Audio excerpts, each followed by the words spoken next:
Welcome to another episode of Women in Focus. We are coming up to our 1000th episode very soon. I'll let you know when.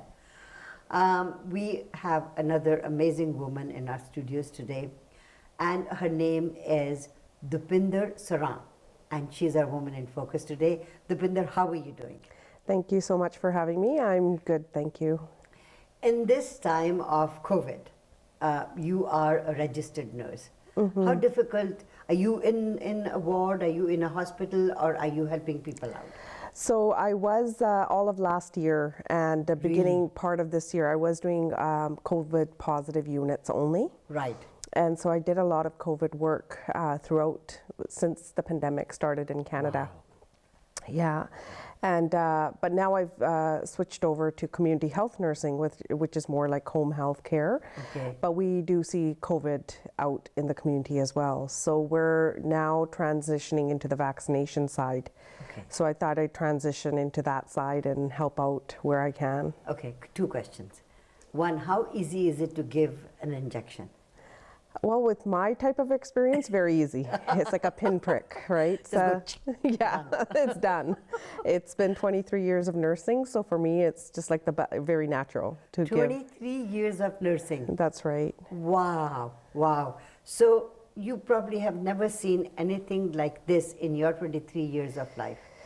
No, I haven't actually. Like SARS came around. Yes. We did deal with SARS, but that wasn't as bad as what we're seeing now with the COVID. Yeah, COVID is very entirely different. The way it spreads and how fast it spreads and how safe you need to, stay, and the length of time it's gone on for.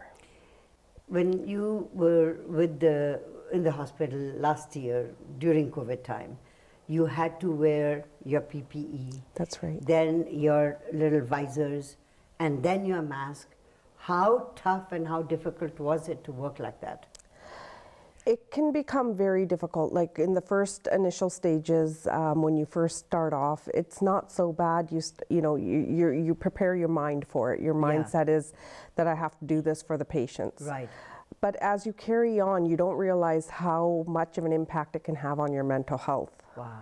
And so over time, when we talk about mental health and healthcare workers, it drastically does affect them. And you notice it on your days off, or when the burnout starts to happen, or when you actually move away from the COVID units and work regular units again, you start to realize how much it had taken an effect on your mental health, on your physical health, and overall your well-being.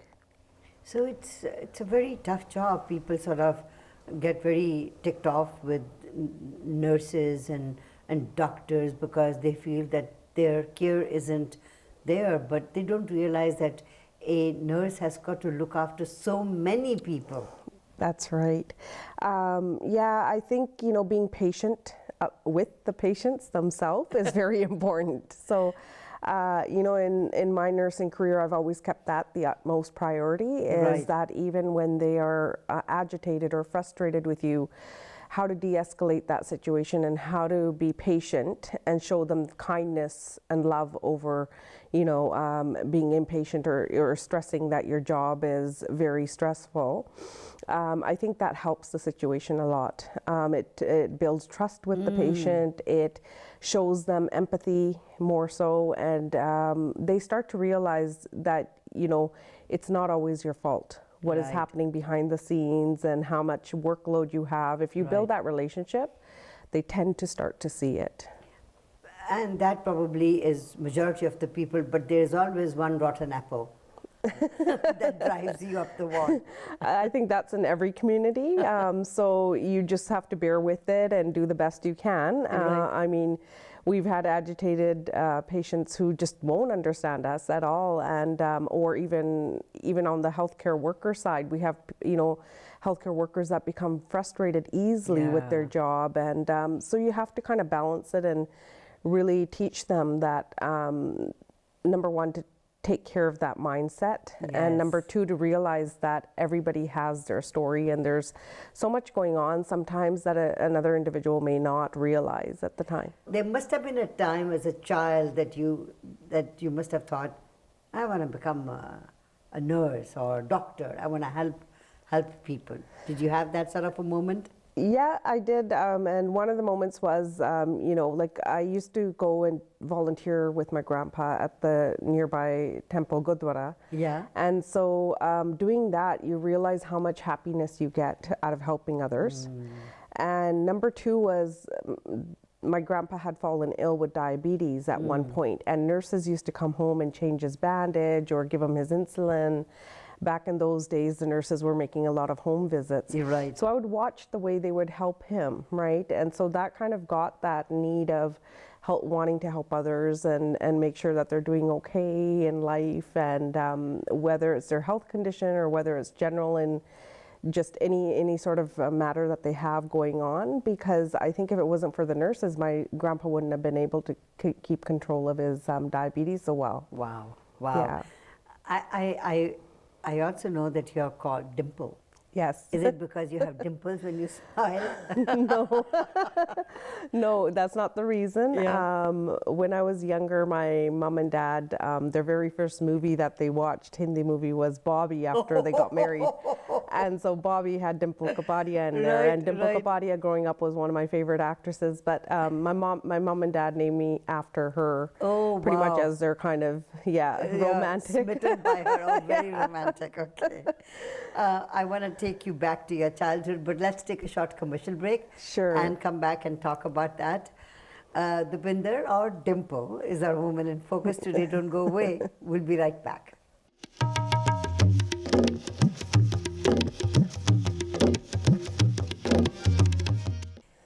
Welcome back to Women in Focus. Dupinder Saran is our woman in focus today, who is a registered nurse, and you're also with the task force, the COVID task force. That's right. And you've been helping, students, and we'll come to that in our next piece. But I want to take you to your childhood. Where were you born? I was born in New Westminster, although I lived in Surrey. So I always say I was born in Surrey because I was only at New West Hospital for a couple of days. So you're a Surreyite. Yes, that's right. So your parents must have come here a long time ago. Yeah, my dad came in the 60s and my mom in the 70s, and I Right. was born in 75. Are you the oldest in the family? That's right. You're the first child. Yes. Right. Dimple.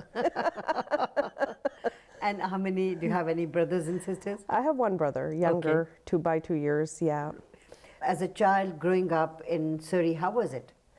It was rough. I mean, we faced a lot of racism, as you know, back in those days. Growing up was not easy. There weren't that many South Asians here, and most of the families knew each other, all the way from Vancouver to Abbotsford. Right. And Vancouver Main Street used to be the shopping sort of outlet hub, and now it's moved over to Surrey. I think early childhood was rough. Yes. I had a lot of Caucasian friends who were supportive. We played with our neighbors' kids. Thankfully, we had a big family. On my dad's side, it's a really big family. So we spent a lot of time growing up with our cousins, and our parents taking us back home every year, 2 years, to learn about our roots back in India. So I'm very much connected to India. And then once we hit high school, then you saw the immigration increase. Yes. And a lot more South Asians coming. And then it was almost a turnaround where I went from Caucasian friends to all South Asian friends. And schools were full of South Asian in Surrey, and they are now too. Yes. So I think our childhood was a variance of what we went through. And now our children, see a lot more of our culture here, and so they don't really understand the sort of the fight and practicality behind of how hard it was to bring all that culture here. Yeah, it sort of is probably, alien to them. That's right. To them, it just seems like, oh, well, you know what, little India is happening in Surrey right now, right? So you talked about your children. So being brought up here in the West, born here, very, understanding and loving parents. Were they very strict with you? Not so much. I was one of the lucky girls where our parents were very much treated the girls and boys equally in our family. Very nice. They never made us feel that, particularly so because My mom's side of the family came later on, I see. and there's more boys in that family than the girls. And then on my dad's side, it was like literally mostly girls and a few boys in the family. And so they didn't really even have a choice, to be honest. The boys had to become one of the girls at times. Like, so yeah, Which is very nice in a way. yeah. So I had aunts who had 5 girls each, and so my dad, like, you know, although it was very much like, oh my God, it's all girls, but with the few boys, it helped out creating that mixture. But because there was a lot more girls, they treated us more like they're just equal. Yeah. So meeting your husband, how was that? Was it arranged or was it a love marriage? No, so I did go through a divorce, to be honest. Oh, I see. So Okay. it was a semi-arranged marriage for the first time. So my daughter is from my previous marriage. Okay. And that was a struggle on its own. It's a whole story behind that story. And just like any sort of divorce story you hear about. Right. But then I met my second husband, which was, we met on our own, and it was a love marriage. Right. So yeah. Oh, that's interesting. Bringing up your children. Yeah. Do you see yourself being your parents, or are you a totally different person bringing up your children? Or is a little bit of your mom and dad in you when you're dealing with your kids? I think it's a mixture. I mean, some of it's my own sort of thought going into how I want to raise my kids. I like to kind of bring up freedom a Yes. lot. I really believe children need to flourish in their own ways and to let them be who they are as an individual. But at the same time, the discipline and boundaries are definitely needed. And so I think with me, the good thing was my dad was a very much of a free bird. He would say, live your life to the fullest, and it doesn't matter what happens, and don't think about what people have to say.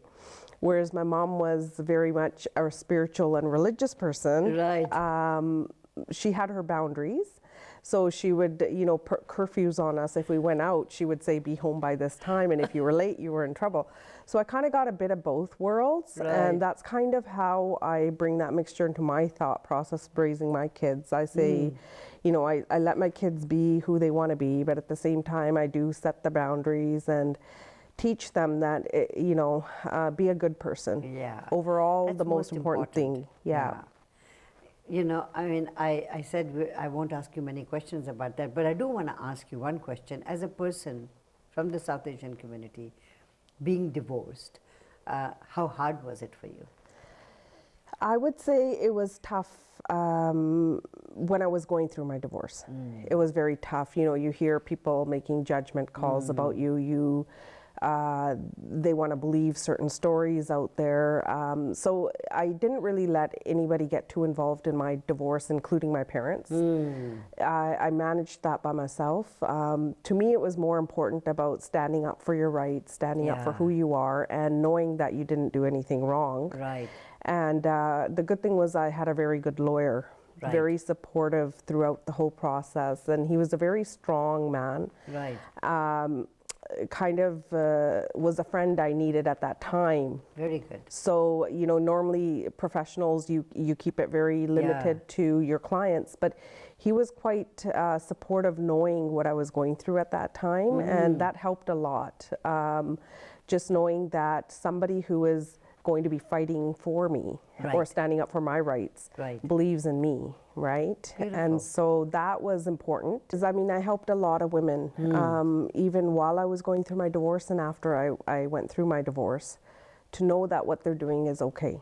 Yeah. There is absolutely nothing. You'd rather have your children have 2 happy homes than one broken home. That's right. And especially when it comes to like domestic violence or other things that you deal with. So I think it's very important that our community, I'm glad that over time our community has opened up. Yes. And more open-minded about these things. But back in those days when I was divorcing, it wasn't such an open-minded situation. It was more, there must have been something she did wrong. Yeah, it's always she. So how many kids do you have? I have 2. 2. Yeah. Let's take a short commercial break and come back. Sure. And talk a little bit about them as well. Yes. Dupinder is our Woman in Focus today. Don't go away. We'll be right back.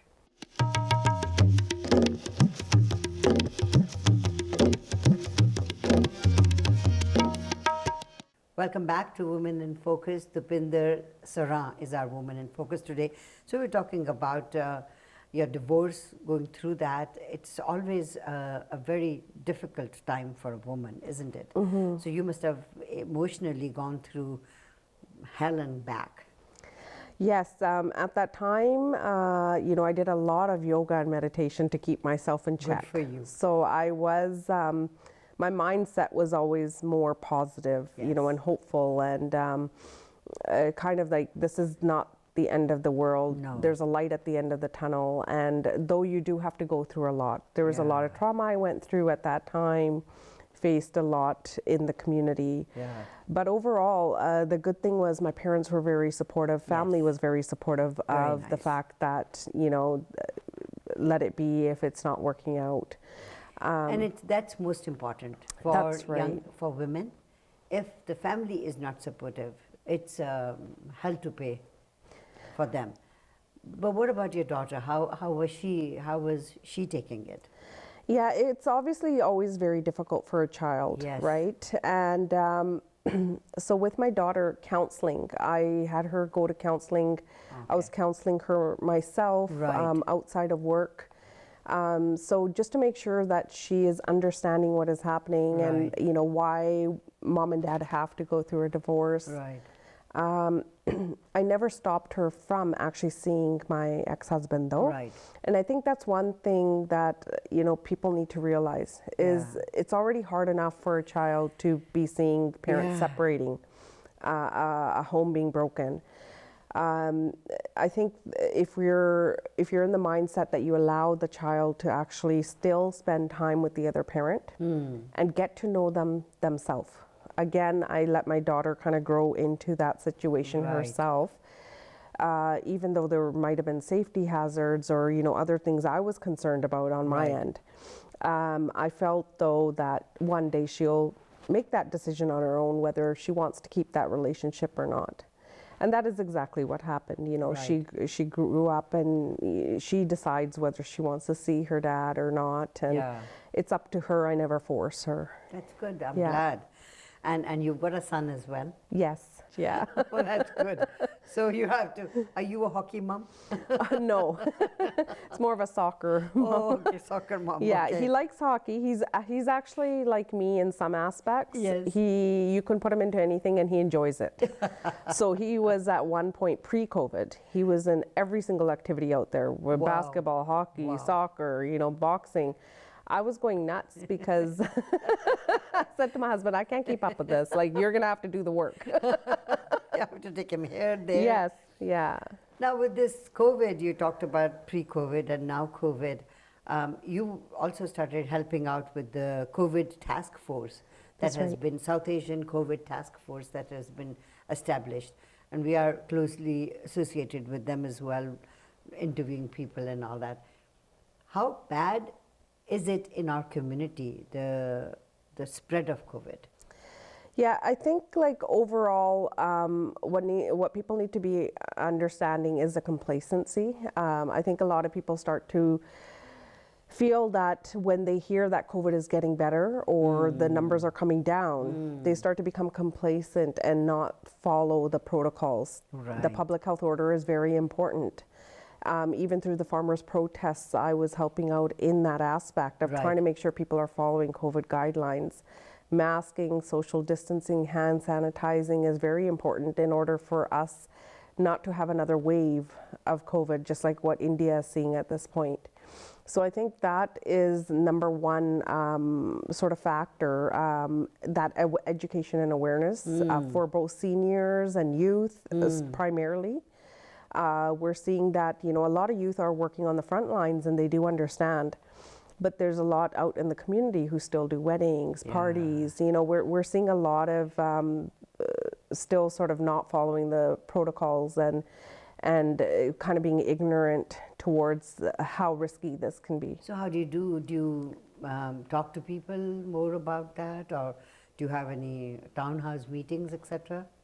So basically what the COVID task force does is, South Asian COVID task force has been sort of bringing that health knowledge and academic language into a language understandable for the public. So we try to make it an easy format for people to understand why they need to be following the protocols and what protocols they do need to follow. Right. We bring that awareness into the gurdwaras, we bring that awareness out into the community. Wow. In areas that aren't so focused, and try to help out in that aspect. And it is very helpful because, you know, some people don't realize, you know, we are able to show them numbers and stats of what's happening out there. And when you're giving them that much knowledge at an understandable pace and level, and also in their own language, which makes a huge difference. It does. Yeah. How long is it going to last? It can, well, that's hard to say. I mean, right now, the good thing is that, you know, we're up to 40% of British Columbians, about 40%, have By the gotten time their... this program goes on air, about 50%, I hope. Yes, so vaccinated. they would have their first vaccine at least, right? Some are already fully vaccinated. Yes. And then we have people by this program, hopefully by this week, it'll be doubling the numbers of vaccinations that are going out now over the next week or two. So we're hoping that they'll be doubled in their vaccines. Some of them may have double doses, some will have their first, but getting our numbers up to at least 50% soon, yeah. Well, I think we'll have to bring you back after COVID is over and ask you to tell us all about this. Yes. And your journey through that. That will be very nice. But I would like to take this opportunity and thank you for coming out and talking to us about your life. Thank you so much. You know, it's been wonderful. I just want to end off saying those that haven't followed This Is Our Shot, which is led by health professionals right now, primarily physicians and other health professionals, really get on to social media, follow This Is Our Shot for vaccines. Yes. And the t-shirts you can buy off of them are going straight to Kids Help Phone. Fantastic. So, you know, all the money is being donated there. So. Well, thank you. Thank you. Dupinder Saran has been our Woman in Focus today. Don't go away. We'll be right back.